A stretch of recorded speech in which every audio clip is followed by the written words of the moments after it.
bonds, they saw the terms of the bonds and they had objectives. Yeah, mammy, a papa, my woman, some of mine, no, nothing she had to see any chair away. Home, Jim.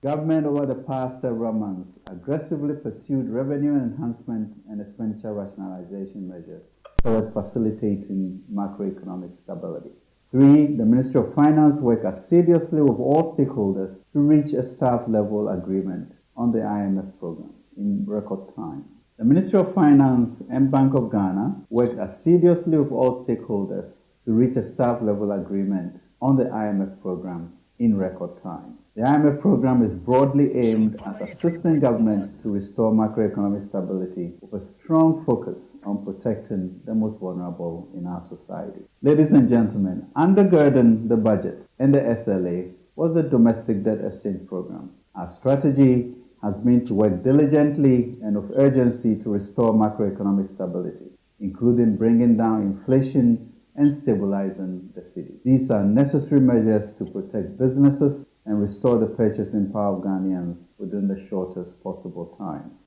Sompa 3.1.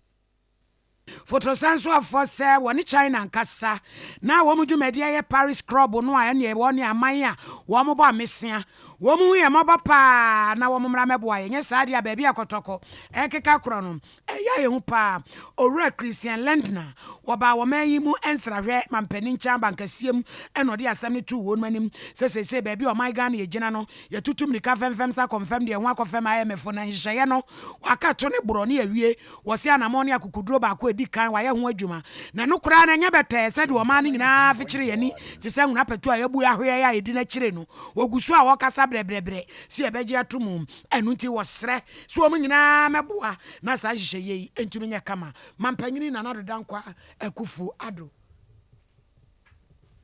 yanto akasieba no eswe na yeto aso a na German photosenso for ura Christian Gardner ye landlen ya enso edna no tumu bi so ora nyonko fa da wo man no eni German ntemo no a obetumi ayedi obetumi bi adaso obeboa ka bie ama Britain Wood institution eni ewie bedroom match no mfimfin no de na chese wo man no ba bi ye hwe kwai no onyame abie so mfensen enso ede amaye. We see economic challenges in Ghana, but opportunities for bilateral trade, and this is why we are here. We've met some business people and entrepreneurs from Ghana. We met the private banking sector, and as mentioned, we had a very constructive and fruitful exchange of views with my colleague, and I'm so frank to call him friend, the finance minister of Ghana, about the current situation and in which way Germany can be of help to overcome the current situation. Ora Christian Lendner, ya wano ye German, Photosenso afo ne broni fita ehure en wo kasa no. The man and this Amanyokuno, Ura Johnson, a Sidon Katia, no, and some forecast, and Ninani and Sacharaya Ba, a candy for Amanyokunumu. Now, Nininamono, as some say, and not the Maya. The challenges that arose out of the announcement of the new leadership of our caucus in Parliament have all been resolved. Yeah. All concerns have been addressed. So we're just looking forward. We in NDC believe that sparks of truth emanate from clashes of opinion. That was what has just happened. The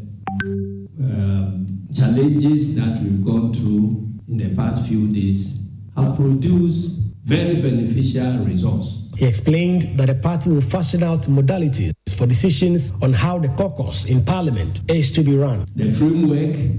for organizing and leading our caucus in Parliament. It was work in progress, but it had not been completed. I think that these current challenges have brought the issue back on the front burner. Ora Johnson said in Katia, Chairman, the man and this Amanokuna Dominic, Ayina Nuachino, one also can Embrasabaja for no best at Dioso one on Buofuno, as some way, not the Sompa. The NDC this evening stands united. And that is because we have the people who can stand behind us so that we march into 2024 a victorious party. Those who thought, as the national chairman has said, that this constituted an existential crisis that was going to decimate the party, that was going to cement any cleavages that emerged. We are going to stand solidly behind Atufos and his leadership.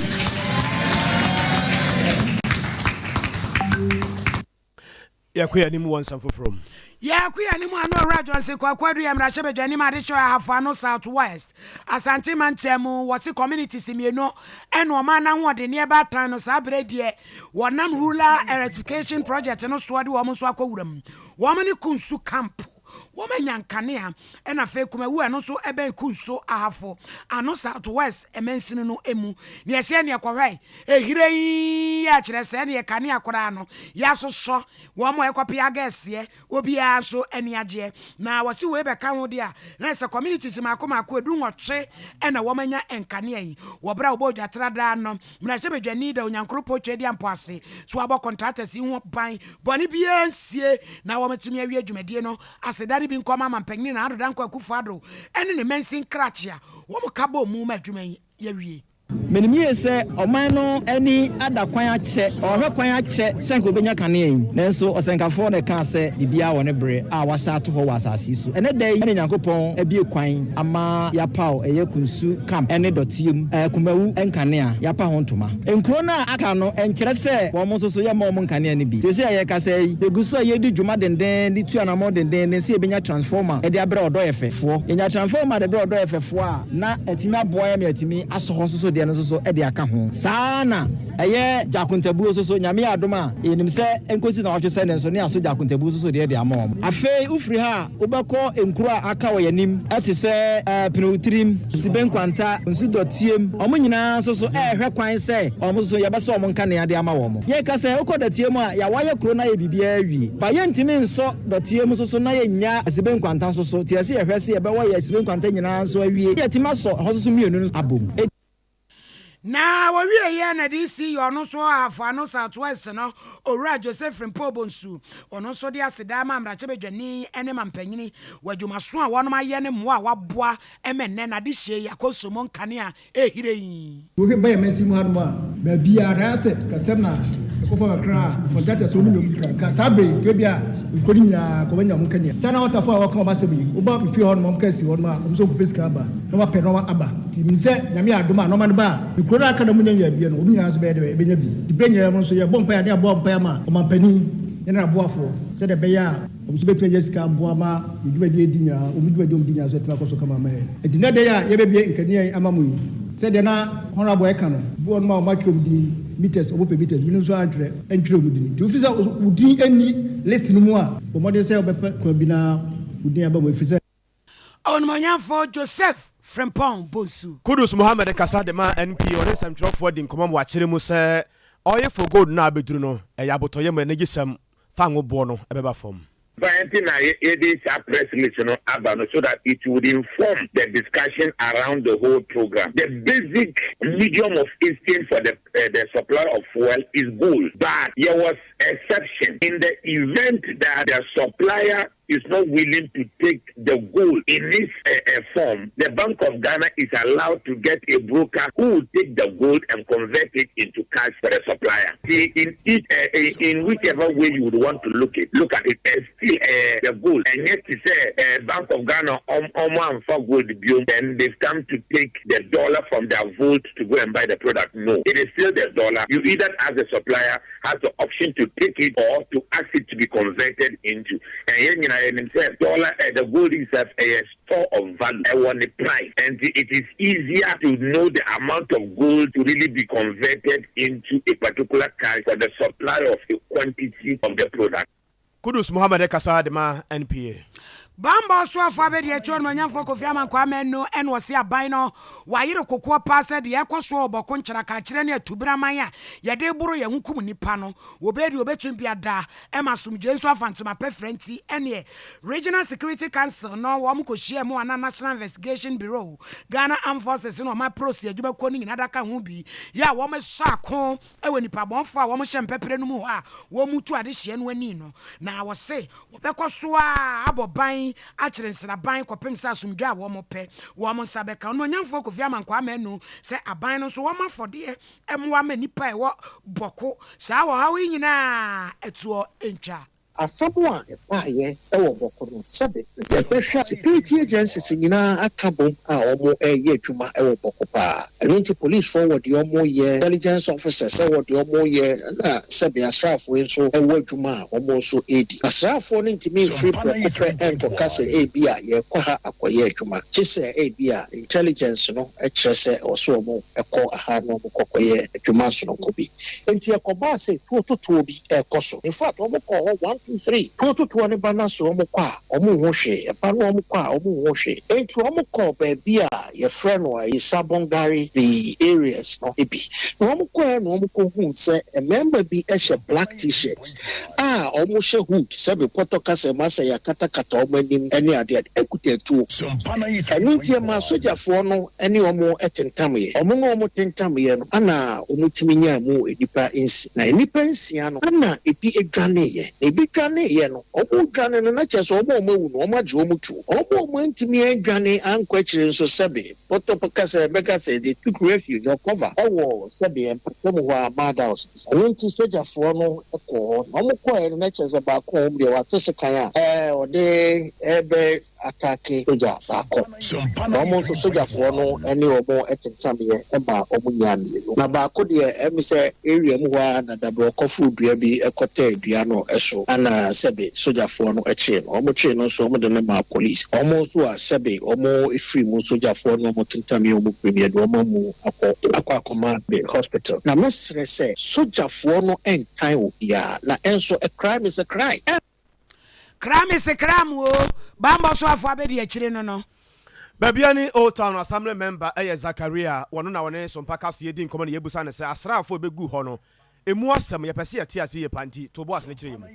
na de bia moto blasting 3 times a day na ekwa mo de community ne air fashion no ye da bebre abubu ye da bebre akrake edura najo a noise pollution ni panti min na mfutro enya de ketwa nti no so man for na buye abra yesu na ye mpani form ka bi o mse da make no regional minister so on kabi na na ma hene en kabi member of parliament approaches on kabi nti problem na kwaye assembly members menu o any committee for no na ye di clofo menu bi o no nti ye mo pa no mo de ye last 4 months mo pa community ni mu ma military ni be bo ablante bi troma enne me no ka say ablante no ekura crutches enu so the same thing ni pa mienu ablante ba ko de sabi na wo to no kura be di so benya be ma kura timi ni oba de e di ada ye na na amen ko so no de omode ye de me hu say ye minds ye oba bi e fe no wisdom te say ye kan waste ye nyina enim say ye de ba ye twi ka say me fan sa ade enye na ye nya ndi no ho e ba bi a minds for no paint no mutu no na boba no mutu no ye kan bi o de hia na de omode call rampart e na de bi e flow waste no amode ko gu no ma amode ahia ni ko gu no ma mo fa na say nye nja na mranche no so bi ekọ honom na makwa kwahwehwe mo ba nim de babo mo no mo de aba no mo nya kakra mo mo de to aduane se adwuma ba akra ma sesa o be man free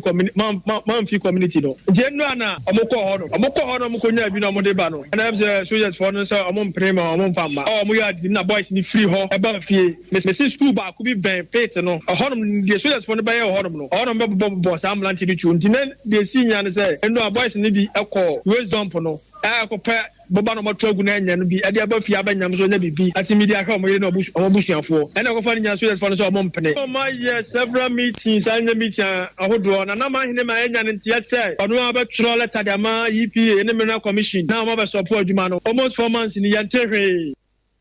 anopai ma remfisa 5G ene mizo no ya me ho asem hia na pebinom na e ma remfisa apparativo no so waje bia ka ho e be ya adwuma no kama e de ma bia wo bia no so wo kuma se abra Sompa FM ana Sompa TV na beje bi ekoton mo amoton drinks ne ade no mo ma remfi fresh se 0246 270 221 0246 270 221